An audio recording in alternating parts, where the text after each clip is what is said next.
समय पहले एक गांव में बलराम और गीता नामक पति पत्नी रहते थे। बलराम नारियल पानी बेचता था। वो बहुत ईमानदार आदमी था, मगर अगर किसी और का व्यापार उसके व्यापार से अच्छा चलता तो वो बहुत निराश होता था और कुछ भी करके उनके व्यापार को अच्छा चलने से रोकता था। एक दिन बलराम नारियल को लेके आने के लिए नारियल के पेड़ के पास जाता है। वहाँ उन पेड़ों के मालिक को देख कहता है, नमस्कार साहब, नारियल लेने आया हूँ। हाँ, तुम तो आते रहते हो, जितने चाहिए लेके जाओ। और ऐसे एक बंडी पे नारियल को लेके जाता है। बलराम को नारियल लेके जाना वही एक नारियल पेड़ पे बैठी एक भूत देखती है। कौन है ये आदमी, हमेशा नारियल लेके जाता है, आज मेरे निवास के पेड़ से भी नारियल लेके गया है। मुझे ये जानना है कि वो इन नारियल के साथ करता क्या है। और ऐसे उसकी बंडी पे चढ़ के उसके साथ जाती है, मगर बलराम को वो दिखाई नहीं देती है। वो उस नारियल की बंडी को एक जगह पे रोक के उन्हें बेचने लगता है। उसके पास बहुत लोग आके नारियल पानी खरीद के पीते हैं। आइए साहब आइए, मीठा पानी वाला नारियल है, साधारण के हैं और राजस्थान के भी। साधारण वाले 20 रुपए के और राजस्थान वाले 30 रुपए के, और एक बोतल होगा 60 रुपए का। ऐसे जोर जोर से चिल्लाने पर उधर से गुजरते हुए लोग सुन के उसके यहाँ नारियल पानी पीने आते थे। अरे बलराम, बड़े अच्छे नारियल दे रहे हो यार, पानी बहुत मीठा है, इसीलिए मैं हमेशा तुम्हारे ही पास आता हूँ नारियल पानी पीने। उस आदमी ने सच कहा है बलराम, मैं भी सिर्फ तुम्हारे पास आता हूँ नारियल पानी पीने। मैं बचपन से नारियल पानी का व्यापार कर रहा हूँ ना, इसीलिए मुझे अच्छे नारियल चुनना अच्छी तरह से आता है साहब। अच्छा, तो ये सबको नारियल पानी बेचता है, इसीलिए हमेशा नारियल लेके जाता है। इन सबकी बातें सुनकर मुझे भी नारियल पानी पीने का मन कर रहा है। ऐसे सोचकर वो भूत सामने नारियल पानी पी रहे आदमी के अंदर घुस जाती है और नारियल पानी का स्वाद लेती है। वाह, ये नारियल पानी तो बहुत मीठा और स्वादिष्ट है, मैं इसी आदमी के पास रहूंगी, ऐसे तो मैं हर रोज नारियल पानी पी सकती हूँ। हा हा हा। बलराम नारियल पानी बेचते हुए उसके बगल वाले होटल में बहुत लोगों का आना जाना देखता है। मैं अपने व्यापार में मग्न होके इस होटल को देख भी नहीं पाया। लगता है कि व्यापार तो बहुत अच्छा चल रहा है। कल से इसका काम तमाम करना ही मेरा काम है, तब तक मुझे शांति नहीं मिलेगी। अगले दिन होटल से एक आदमी बाहर आके नारियल पानी पीने बलराम के पास आता है। आप वहाँ पकौड़ी खा के आ रहे हैं? हाँ, वो बहुत अच्छे पकौड़ी बनाता है, मगर वो स्वच्छता से नहीं बनाता है, और इतना ही नहीं, पुराना आटा इस्तेमाल करता है साहब, इसीलिए कोई भी उसके होटल नहीं जाता है। हाँ, ऐसा है क्या? आइंदा मैं कभी उसके होटल नहीं जाऊंगा। हाँ, अब मुझे अच्छा लग रहा है। ऐसे जो भी उसके पास आता था उसे ऐसी झूठी बातें बोलकर उस होटल को जाने से रोकता था। अरे ये क्या, अचानक लोग मेरे होटल को आना बंद कर दिए। ऐसे सोचकर वो होटल मालिक दुखी होता है। ये सब बलराम की बंडी पे बैठे भूत देखती है। इस आदमी के वजह से उस होटल को कोई नहीं जा रहा है, और अब उस होटल का मालिक दुखी है। उसके बगल वाले आदमी के व्यापार को अच्छा जाते हुए देख ईर्ष्या से किसी को उस होटल जाने नहीं दे रहा है। ये मनुष्य सारे शायद ऐसे ही करते हैं।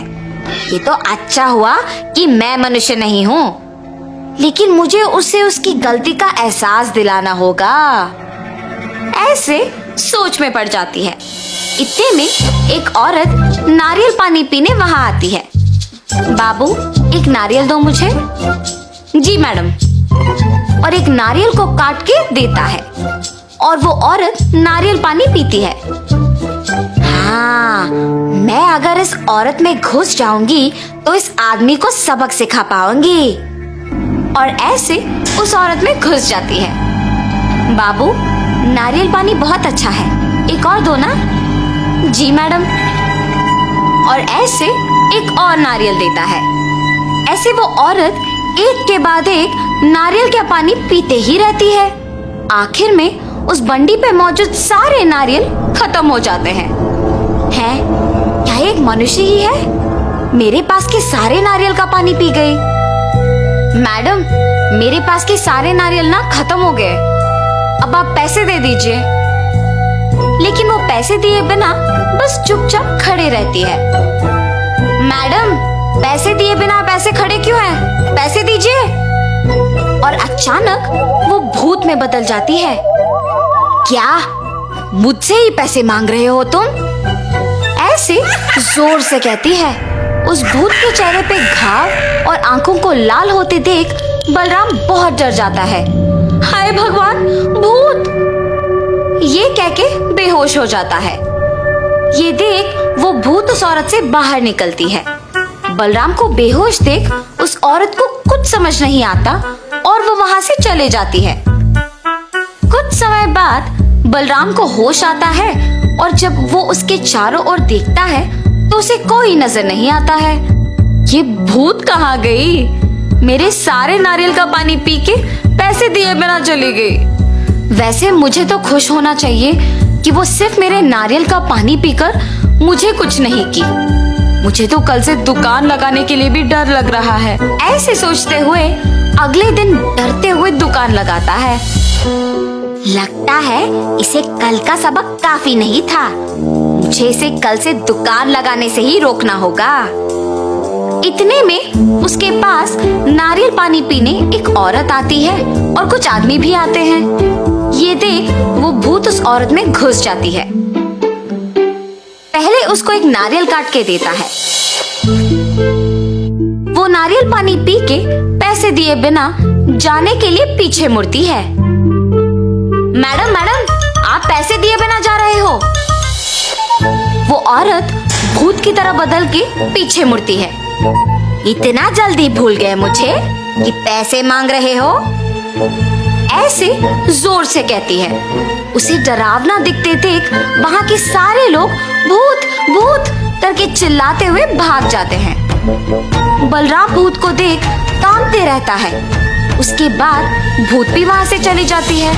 कुछ देर बाद बलराम वापस होश में आता है। आज भी वो भूत आई है। मेरे साथ और भी लोग उस भूत को देख भाग गए। कल से कोई भी मेरे पास नारियल पानी पीने नहीं आएगा। ऐसे सोचकर तब से नारियल पानी बेचने के लिए डर के घर पे ही रहता है। कुछ दिन बाद उसके बगल वाले होटल का मालिक बलराम का ना आना देख सभी की बातें सुनकर उसके घर जाता है। बलराम, बलराम, तुम यहाँ क्यों आए? मुझे पता है कि तुम्हारे साथ क्या हुआ। तुम निडर कल से आके वापस अपना दुकान लगाओ। तुम बहुत अच्छे हो। सबकी बातें सुनकर मुझे प्रोत्साहित करने आए हो। लेकिन मैंने क्या किया? तुम्हारे व्यापार को अच्छा चलते हुए देख ईर्ष्या से तुम्हारे व्यापार को नष्ट करने का प्रयत्न किया। मुझे माफ करो। जो कुछ भी हुआ उसे भूल जाओ। मेरा व्यापार अब अच्छा ही चल रहा है। मेरे व्यापार ऐसे अचानक रुकने की वजह से ही मुझे मेरे गलती का एहसास हुआ है। ऐसे जब कह रहा था वहां वो भूत आती है। अरे भूत, भूत! मुझे देख के डरो मत। मैं तुम दोनों को कुछ नहीं करूंगी। बलराम, तुम्हें तुम्हारी गलती का एहसास दिलाने के लिए ही मैंने ये सब किया है। अब जो तुम सुधर गए हो, मैं खुश हूँ। अब मैं तुम्हारे पास नहीं आऊंगी। मैं अपने निवास की जगह चली जाऊंगी। ऐसे कह के वो भूत चली जाती है। अब से तुम नारियल का पानी बेचने आ जाओ। ऐसे कह के वो होटल का मालिक भी वहां से चला जाता है। तब से बलराम सबसे अच्छे से पेश आके बाकी लोगों के व्यापार से दूर रहते हुए उसके खुद के व्यापार पे दृष्टि लगा के मेहनत से काम करता है। उससे उसका व्यापार कुछ ही दिनों में विकास पाती है और वो एक बड़ा दुकान लगा के नारियल बेचते हुए अपने परिवार के साथ खुशी से रहता है। तो इस कहानी का नैतिक क्या है? दूसरों की सफलता देख ईर्ष्या से उनका काम बिगाड़ना हमें हमारे काम को दृष्टि से नहीं करने देता है और वो हमें नष्ट कर देता है। इसीलिए अपना काम ढंग से करो और दूसरों के काम में दखल अंदाजी मत करो।